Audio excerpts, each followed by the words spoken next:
Mi esposo me pidió que no lo buscara. Le creí. Hasta que apareció en mi puerta 3 semanas después, pálido, temblando, con los ojos hundidos y la voz rota, suplicando que lo dejara entrar. No lo hice. No por crueldad. Porque ya había visto lo que era capaz de hacer cuando creía que nadie lo miraba. Y porque después de todo me había enseñado una lección que no olvidaré: el amor verdadero no se va cuando las cosas se ponen difíciles. Se queda y construye. Pero antes de eso, hubo una vida entera. Comencé a coser a los 11 años, en un cuarto de atrás de la casa de mi abuela en el barrio de La Soledad, en Guadalajara. No era un hobby. Era necesidad. Mi madre trabajaba de limpiadora en hoteles del centro y mi padre, albañil, murió en un andamio cuando yo tenía 9. Desde entonces, ella y yo vivíamos en un cuarto de renta con techo de lámina, donde el calor en verano era insoportable y el frío en invierno se metía por las grietas como una cuchilla. Pero nunca faltó la comida, aunque fuera solo arroz con frijoles. Porque mi madre creía en una cosa por encima de todo: el trabajo honrado no avergüenza a nadie, y lo que no se gana, no se merece. A los 15 empecé a ayudar a la señora Lourdes, una costurera de la colonia americana, que hacía vestidos de quinceañera para familias del sur de la ciudad. Me pagaba en retazos de tela, en hilo, en paciencia. Me enseñó que cada puntada debe nacer del respeto, al hilo, al tiempo, a la tradición. No se trata de que tan rápido vendes, me decía, sino de que tan verdadero es lo que ofreces. A los 23, me gradué de diseño de modas en la Universidad de Guadalajara. No con honores, pero con deudas. Mi beca no cubría todo, así que seguí trabajando con la señora Lourdes los fines de semana. Mis compañeras soñaban con estudios en París o marcas internacionales. Yo soñaba con una máquina de coser industrial que no se atorara cada 5 minutos y un local propio donde pudiera crear sin ruido. A los 26, con 18,000 pesos ahorrados, un préstamo de mi tía y 3 rollos de algodón orgánico traído de Oaxaca, abrí mi primer taller en un cuarto prestado en la casa de mi cuñada en Colonia Lafayette. Lo llamé Zinzuni, que en purépecha significa colibrí, un homenaje a mi abuela, que decía que el colibrí es el único pájaro que vuela hacia atrás, pero siempre con la mirada al frente. No era un nombre comercial. Era una promesa: todo lo que salga de aquí será hecho con verdad, con raíces y con mirada al futuro. Los primeros años fueron de hambre elegante. Vivía en un cuarto de 3 por 3 metros, con un colchón en el suelo y una estufa de gas que a veces no encendía. Comía lo mismo 2 días seguidos para ahorrar. Caminaba 40 minutos al mercado para no gastar en pasajes. Pero cada pieza que salía de mis manos tenía alma. No hacía ropa para vender. Hacía ropa para contar historias: los patrones de los rebozos de Sinsunsan, los colores del maíz en cosecha, la geometría de los muros de los pueblos mágicos. Poco a poco, la gente empezó a notar. Primero, clientas locales que querían blusas únicas para bodas. Luego una boutique en Roma, sí, la de Italia, que me pidió una colección inspirada en la artesanía mexicana. Después, una marca de Nueva York que quería colaborar en una línea de ropa sostenible. A los 29 ya tenía 5 personas trabajando conmigo, un local propio en la calle Morelos y exportaciones a 3 países. Fue en una feria de diseño en el centro histórico de Guadalajara donde conocí a Andrés. Era arquitecto, pero no de los que diseñan rascacielos. Trabajaba en la restauración de casonas coloniales en el centro de la ciudad. Tenía 32 años, hablaba despacio, con las manos siempre manchadas de polvo de piedra y calorías. Me dijo que admiraba mi trabajo porque no lo hacía para vender, sino para sanar. Me enamoré de esa frase. Nos casamos al año. La boda fue en el patio de mi taller con flores silvestres, birria de chivo y una botella de tequila reposado que su familia trajo de Tequila. No fue lujosa, pero fue nuestra. Los primeros años fueron buenos. Él no solo me apoyaba, me elevaba. Me ayudaba a cargar las piezas pesadas de tela, me acompañaba a las ferias cuando yo estaba agotada, y hasta aprendió a coser botones para que yo pudiera descansar. Tu talento es el legado, Valeria, me decía. Yo solo soy el que te sostiene mientras lo construyes. Y yo lo creí. Compramos una casa en el barrio de Providencia, a mi nombre, antes del matrimonio. Por suerte, insistí. No por desconfianza, sino porque mi abogada me dijo: protege lo que construiste sola. Pero todo cambió cuando Zinzuni fue seleccionada para una exposición en la Ciudad de México. No era solo una muestra. Era una colaboración con el Museo Nacional de Culturas Populares. Las piezas se vendieron en 3 días. Una revista de moda me entrevistó. Incluso me invitaron a dar una charla en una universidad de Oaxaca. Andrés celebró al principio. Pero noté cómo su mirada se volvía más dura cada vez que alguien me felicitaba. ¿Y mis proyectos?, empezó a decir. ¿Nadie pregunta por mi trabajo? Le dije que lo admiraba. Que su restauración de la casona en San Juan de Dios era obra de arte. Pero él ya no quería admiración. Quería relevancia. Fue entonces cuando apareció Renata. La conocimos en una feria de artesanías en Tlaquepaque. Era amiga de una clienta de la CDMX, vivía en Condesa, decía ser coche propósito femenino y masculino, y tenía 80,000 seguidores en Instagram. Vestía siempre de lino, hablaba de energía femenina y poder lunar, pero vivía en un departamento alquilado y viajaba en avión privado cuando algún admirador la invitaba. Le encantó a Andrés. Ella sí entiende el espíritu del hombre mexicano, me dijo una noche. Yo no dije nada. Pero algo en su mirada me incomodó. Renata empezó a llamarlo. Primero para asesorarlo en su perfil de LinkedIn. Luego para presentarle contactos en arquitectura sostenible. Después para ayudarlo a encontrar su propósito masculino auténtico. Andrés empezó a pasar más tiempo en la CDMX. Decía que eran reuniones de trabajo. Pero sus stories mostraban cenas en restaurantes de moda, copas de vino en terrazas y siempre Renata a su lado. Es solo una amiga, me decía. Me entiende. Y yo como una tonta le di espacio. Las noches en casa se volvieron silenciosas. Ya no me preguntaba cómo había ido mi día. Ya no me ayudaba a cargar las piezas. Ya no me abrazaba sin razón. Cuando le preguntaba decía, estoy cansado, Valeria. Tú siempre estás ocupada con tu trabajo. Siento que no soy suficiente para ti. Le dije que no era verdad. Que lo amaba. Que su lugar en mi vida no dependía de su éxito. Pero él ya no me creía. O peor aún, ya no quería creerme. Hace 8 meses encontré un mensaje en su celular. No lo espié. Se lo dejó abierto cuando fue al baño. Era de Renata, no aguanto más fingir que somos solo amigos. Te extraño, ¿cuándo vienes a la CDMX? Y su respuesta, pronto. Ya no soporto vivir en la sombra de su éxito. No dije nada. Solo cerré el celular y seguí trabajando. Pero algo dentro de mí se apagó. Hace 6 meses, llegó a casa con una maleta. No había gritos. No había acusaciones. Solo dijo, me voy, Valeria. ¿A dónde?, pregunté.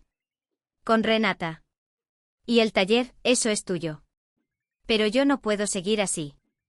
Le pregunté si quería que lo buscara. Me miró con los ojos llenos de lágrimas falsas. No.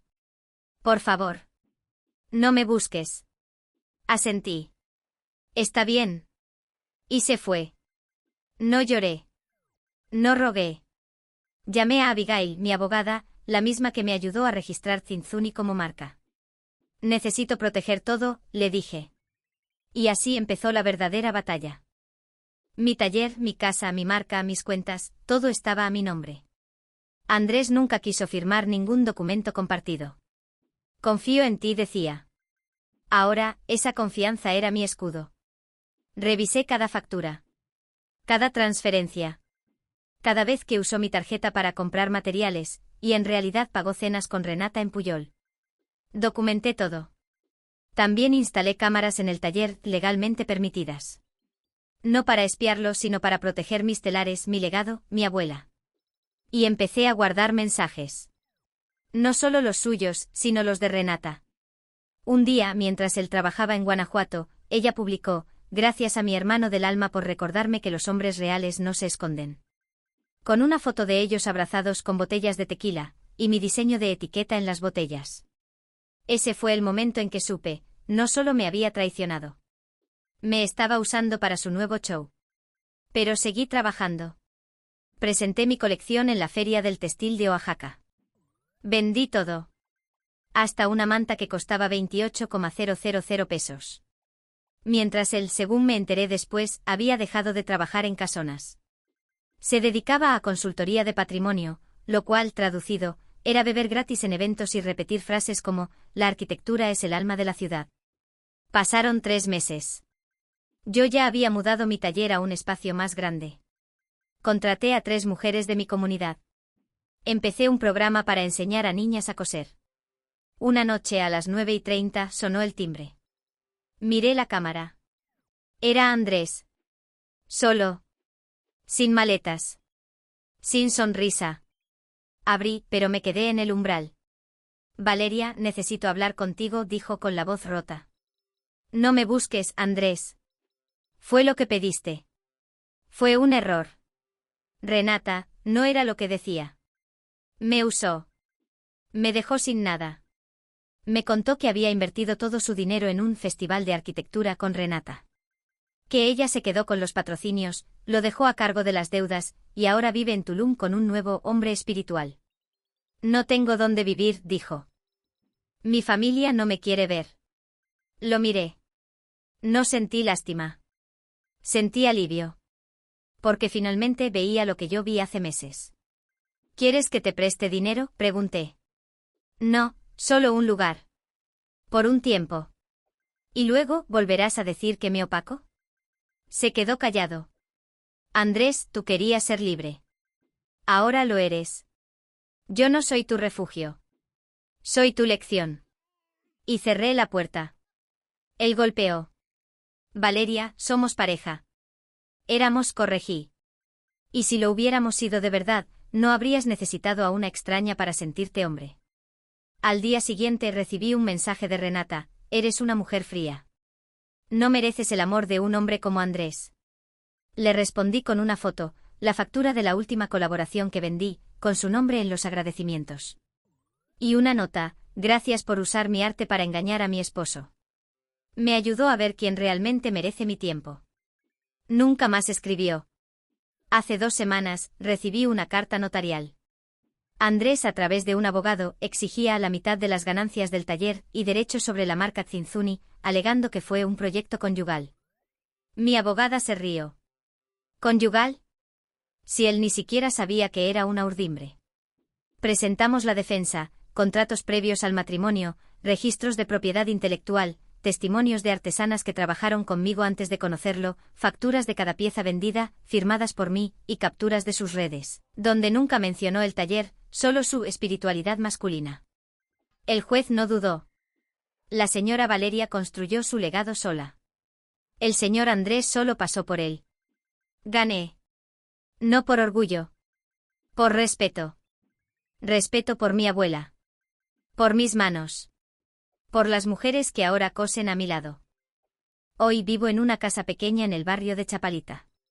Tengo un huerto de hierbas. Cada mañana antes de abrir el taller, enciendo un saumerio de copal y agradezco. No agradezco por Andrés. Agradezco por verlo a tiempo. Él, según me dijeron, trabaja ahora en un viñedo en Querétaro. Dicen que ya no habla de energía masculina. Solo pide un adelanto para pagar su renta. No lo odio. Pero tampoco lo extraño. Porque aprendí que el amor no se demuestra con palabras bonitas, sino con hechos cotidianos. Y él eligió brillar con una mentira, antes que construir conmigo en silencio. Mi taller sigue creciendo. Este mes, una universidad en Berlín me invitó a dar una conferencia sobre textiles ancestrales. Iré. Sola. Como siempre debí estar. Si estás leyendo esto y alguien te dice necesito espacio, mientras se va con quien lo alimenta el ego. No lo busques. Déjalo ir. Y mientras él se quema en su propio fuego, tú cose tu próxima obra. Porque el verdadero poder no está en retener. Está en soltar con dignidad. Y yo, después de todo, no soy una mujer que ruega. Soy una tejedora. Y en mis manos, hasta el dolor se convierte en arte. Gracias por leer. Sigue adelante. Lo mejor viene cuando dejas de esperar a quien ya eligió irse. Actualización. La victoria en el juicio no fue el final. Fue solo el comienzo de la verdadera tormenta. Porque cuando alguien como Andrés se da cuenta de que no puede robarte ni tu dinero ni tu dignidad, intenta destruirte con lo único que le queda, tu reputación. Apenas 2 días después de la sentencia, empezaron a llegar los mensajes. Primero de personas que decían ser amigas de la infancia de Andrés. Luego de desconocidos que me acusaban de arruinar la vida de un hombre bueno. ¿Cómo puedes ser tan fría?, me escribía una mujer llamada Laura, supuesta prima de Andrés. Él solo te amaba y tú lo destruiste por tu ego. No respondí. Pero guardé el mensaje. Porque sabía que era solo el prólogo. La verdadera ofensiva comenzó en redes sociales. Una mañana al abrir Instagram, vi que mi perfil estaba lleno de comentarios negativos. Abusadora emocional, mujer controladora, destruyó a un hombre por su éxito. Al principio pensé que eran trolls. Pero luego vi que todas las cuentas tenían algo en común, seguidores de Renata. Y en el centro de todo un nuevo post de Andrés con una foto de él sentado en un parque con la mirada perdida, y un texto que decía, a veces el mayor abuso no es el físico sino el financiero. Cuando te hacen sentir que no vales nada si no les das todo. No mencionaba mi nombre, pero no hacía falta. La comunidad de hombres heridos se encargó de llenar los espacios en blanco. Renata no se quedó atrás.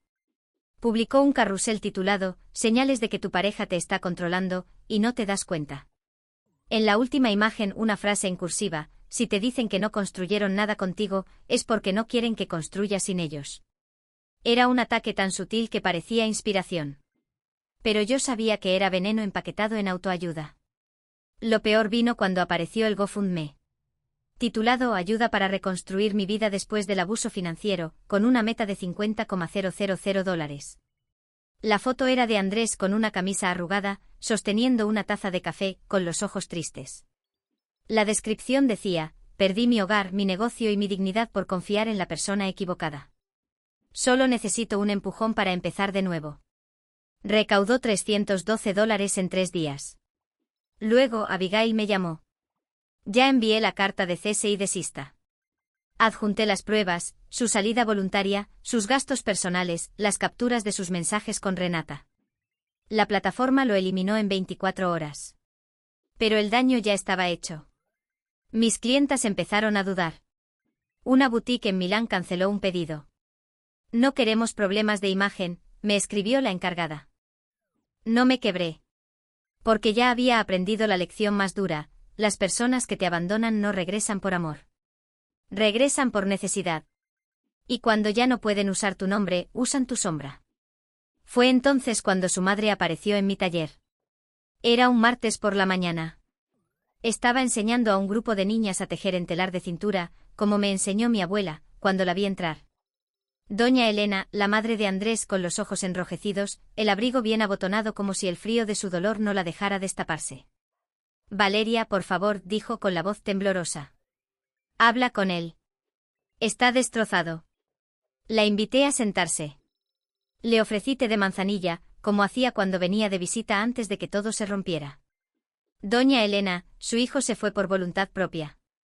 Me pidió que no lo buscara. Y ahora, en vez de asumir sus errores, me está pintando como la villana. Pero cometió un error, insistió con lágrimas en los ojos. Todos cometemos errores. Tú trabajas tanto que lo hiciste sentir invisible. No pude evitar sonreír con tristeza. ¿Invisible? Doña Elena, su hijo tenía una tarjeta con límite de $50,000, una asignación mensual de $4,000 y un Range Rover arrendado a nombre de mi empresa. Y decidió dejar todo eso por un hombre que le prometía energía masculina, en un estudio de una habitación. Eso no es invisibilidad. Es un plan que salió mal. Se quedó callada. Por primera vez vi duda en sus ojos.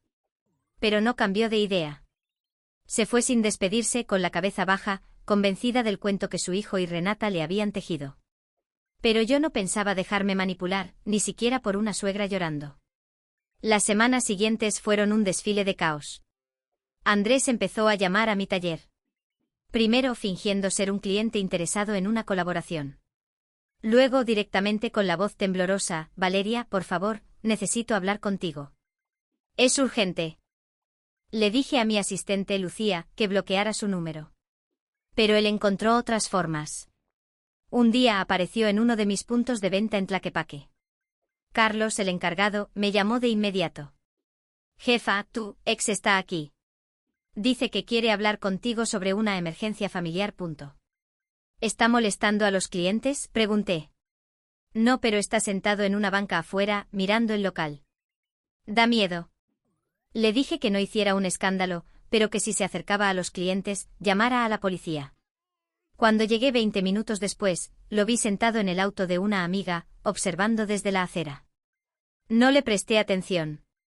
Entré, saludé a los clientes y seguí trabajando. Esa noche recibí un mensaje desde un número desconocido. ¿Te crees muy lista? Cuídate. Conozco gente que puede arruinarte la vida. Se lo reenvié a Abigail. Agrégalo al expediente. Es señal de desesperación. Y eso es bueno. Al día siguiente descubrí reseñas negativas en Google, Yelp y Facebook. Cobran de más, usan materiales deficientes, acosan a clientas. Todas desde cuentas nuevas, sin historial. Abigail las eliminó en menos de 24 horas, presentando evidencia de acoso dirigido. También presentamos un informe policial por amenazas y difamación. Pero el verdadero desafío vino con Renata. Una noche de martes, me llamó desde un número oculto. Chillando. ¿Qué te pasa? Presentar el divorcio sin siquiera hablarlo con él, cortarle los fondos, él ayudó a levantar tu negocio. Le respondí con calma, se fue por voluntad propia. Me pidió que no lo contactara. Y no, él no construyó nada conmigo. Mientras yo fundaba un taller textil, él vestía esposas de millonarios en cenas de mentira. La conversación se deterioró rápido. Renata amenazó con su abogado estrella, el doctor Mendoza. Cuando mencioné a mi equipo legal y la evidente aventura de Andrés con un supuesto entrenador personal, un hombre que en realidad era novio de uno de sus contactos en la CDMX, hizo silencio. Al parecer, ni siquiera sabía de él. Jordan solo lo estaba ayudando en un momento difícil, intentó corregir. Es un caballero, algo que tú claramente no eres. Cuando exigió que le devolviera las cosas de Andrés, le aclaré que ya estaban empacadas y que podía recogerlas con cita previa, un testigo presente y un inventario firmado. Se quejó, ayer intentó recoger lo esencial, pero cambiaste las cerraduras. Tuvo que pedirle un suéter prestado a Jordan para ir a ver a sus clientas. Pero las cámaras de seguridad la habían captado intentando abrir ambas puertas con su antigua llave. Le recordé que intentar forzar la entrada a una propiedad anterior al matrimonio era allanamiento. Y que todo estaba grabado. Parecía que esperaban que Andrés pudiera marcharse del matrimonio, pero seguir disfrutando de todos los beneficios económicos. Ese típico intento de quedarse con el pastel y comérselo también. Pero esta vez, no iba a suceder. Los meses siguientes parecían sacados de un drama legal. Andrés me envió una solicitud por Venmo pidiendo $2,000 por una emergencia. La rechacé con una nota, tú pediste no tener contacto. Luego llegó una carta formal de su abogado, exigiendo $12,000 mensuales en pensión temporal, además del uso continuo del Range Rover. Negaban toda infidelidad y aseguraban que Andrés se había marchado por mi conducta emocionalmente negligente y controladora. Abigail soltó una carcajada al leerla. Están tanteando. No tienen nada. Respondió con una oferta legalmente sólida, un pago único de $5,000 y firmaba un acuerdo de renuncia total y confidencialidad. Devolver amenazas. Abigail contestó con pruebas, grabaciones con fecha de las zonas comunes que demostraban abandono constructivo y registros que evidenciaban que Andrés había gastado más de $90,000 el último año en cosas personales, sin aportar casi nada a los gastos del hogar. Presentamos informes detallados de valoración empresarial que demostraban cómo el crecimiento de Zinzuni se debía únicamente a mi inversión previa al matrimonio y a mis jornadas de trabajo de más de 60 horas semanales. La documentación era contundente, el taller era un bien separado, no un activo conyugal sujeto a repartición. La siguiente carta del abogado de Andrés tenía un tono completamente distinto. De nos veremos en los tribunales pasaron a mostrarse dispuestos a negociar y resolver todo de forma amistosa. Increíble cómo una amenaza de destrucción en juicio puede transformarse en súplica por cordura cuando aparecen pruebas sólidas. Mientras tanto, yo seguía reconstruyendo mi vida. Empecé a entrenar 6 veces por semana. Retomé amistades que Andrés había intentado alejar de mí.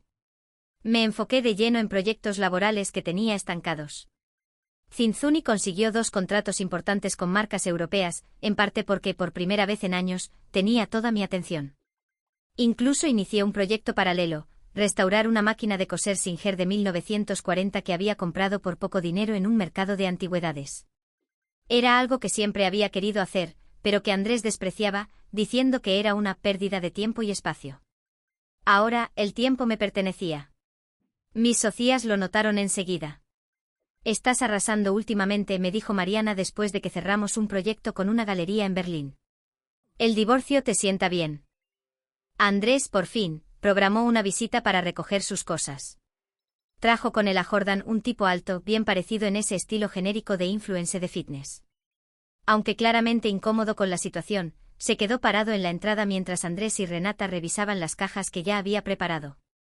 Sinceramente me dio algo de pena. Abigail, mi abogada, vino como testigo, acompañada de una asistente legal para registrar todo. El ambiente estaba cargado. En un momento Andrés quiso adueñarse de mi reloj Rolex. Ese reloj es mío, reclamó. Yo lo escogí para ti. No, Andrés, respondí. Fue un regalo de mis socias cuando conseguimos la colaboración con la Maison de París. Incluso tengo la tarjeta firmada por ellas. Renata no dejaba de meterse en todo, opinando sobre cada objeto. Te vas a quedar con ese cuadro. Andrés lo eligió. Tú no tienes gusto. Sin ella, sí, respondí. Con mi tarjeta. Y de un artista que yo le presenté. Lo más divertido fue verlas intentar meter maletas, cajas y bolsas en el Tesla Model 3 de Jordan. No había forma. Jordan sudando, Andrés furioso y Renata haciendo todo más complicado. Parecía una versión inversa de un auto de payasos, no salía gente, salían las consecuencias de sus actos. El Range Rover si hubiera sido útil hoy, dije mientras luchaban con el espacio. Andrés me lanzó una mirada asesina. Al final, tuvieron que pedir un Uber XL para llevarse lo que no cabía. Cuando por fin se fueron, Abigail me dijo, te salvaste de una buena amiga. 6 meses después, llegó la fecha del juicio final. Habíamos preparado todo al detalle, cada documento, cada posible pregunta, cada escenario. Andrés se presentó con un conjunto recatado, intentando proyectar la imagen de una esposa abnegada, de un esposo abnegado, muy distinto a lo que mostraba en sus redes sociales. Su abogado arrancó con argumentos melodramáticos, hablando de cómo yo lo controlaba financieramente y de que él había renunciado a su carrera por mi empresa. Exigía la mitad del valor del negocio, la casa y manutención permanente. Entonces Abigail presentó nuestra defensa. Fue precisa, meticulosa y demoledora. Mostró publicaciones de Andrés en redes durante los días en que supuestamente trabajaba conmigo, fotos junto a Renata en una piscina de Miami con el pie de foto tiempo ejecutivo. Mostró que el taller había sido creado 3 años antes de que me conociera, y que fueron mis esfuerzos los que lo hicieron crecer, no sus cenas con clientes ocasionales. Cuando Andrés afirmó en el estrado que había construido el negocio conmigo, Abigail presentó su historial laboral en una firma de arquitectura durante esos años. No había forma de negarlo. Señor Andrés, dijo la jueza finalmente, sus afirmaciones sobre el taller no están respaldadas por la evidencia. La documentación indica con claridad que este fue un emprendimiento prematrimonial en el cual usted tuvo participación mínima. La sentencia fue casi idéntica a lo que anticipamos, un pago único para Andrés, apenas un 5% de lo que pedía. Me quedé con el taller, con la casa, y sin tener que pagar ningún tipo de pensión. La expresión de Andrés al escuchar el fallo, no tiene precio. Al salir del tribunal, escuché a Jordan decirle que tenían que hablar sobre su situación de vivienda. Al parecer su presupuesto no alcanza para financiar sus gastos, le dijo. Vaya sorpresa. Al mes siguiente vendí la casa. Era demasiado grande para mí sola y cargaba demasiados recuerdos. Compré un loft moderno en el centro a pasos de mi taller. El negocio va mejor que nunca. Mi vida también. Hasta que hace 3 semanas, sonó el timbre un martes por la noche. Vi por la cámara de seguridad que era Andrés, solo. No llevaba ropa de marca, ni maquillaje perfecto, bueno, él no usaba maquillaje, pero ya no traía esa actitud arrogante de siempre. La había perdido junto con todo lo demás. Abrí la puerta, pero me mantuve en el marco. ¿Qué quieres, Andrés? Necesito ayuda, dijo apenas en un susurro. Jordan y yo terminamos. Me estaba usando. Me está alojando una amiga, pero quiere que me vaya la próxima semana. No puedo pagar un lugar sola. Me quedé sin dinero. Lo gasté todo en inversiones que Renata me recomendó, en compras, en mantener un estilo de vida que ya no puedo sostener. Renata ni siquiera me contesta. Mis padres no quieren saber nada. No tengo a dónde ir. Y ahí vino el intento de reconquista. Cometí un error. Lo veo ahora. Podríamos intentarlo de nuevo. Sé lo que perdí. Casi me río. No va a pasar, le respondí con calma. Entonces, ¿podrías prestarme algo de dinero? Solo hasta que me estabilice. Tengo una entrevista en Nord Stream la próxima semana. Lo miré. Esa era la persona que juró que yo me arrepentiría de dejarla.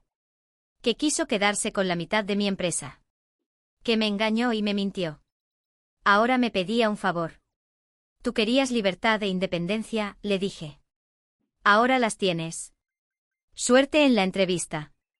Cerré la puerta. ¿De verdad vas a dejarme sin nada?, dijo desde el otro lado. Volví a abrir. Apenas un poco. No, Andrés. Tú sola te quedaste sin nada. Yo solo estoy respetando tu decisión. Y cerré la puerta para siempre. A veces me detengo a pensar en todo lo que invertí en esa relación. Los años compartidos. Los momentos buenos que ahora se sienten tan lejanos. Las señales que pasé por alto creyendo que el compromiso bastaba. Me tomó tiempo entender que no se puede construir algo sólido cuando solo una persona sostiene el peso de todo. Pero el verdadero aprendizaje vino después.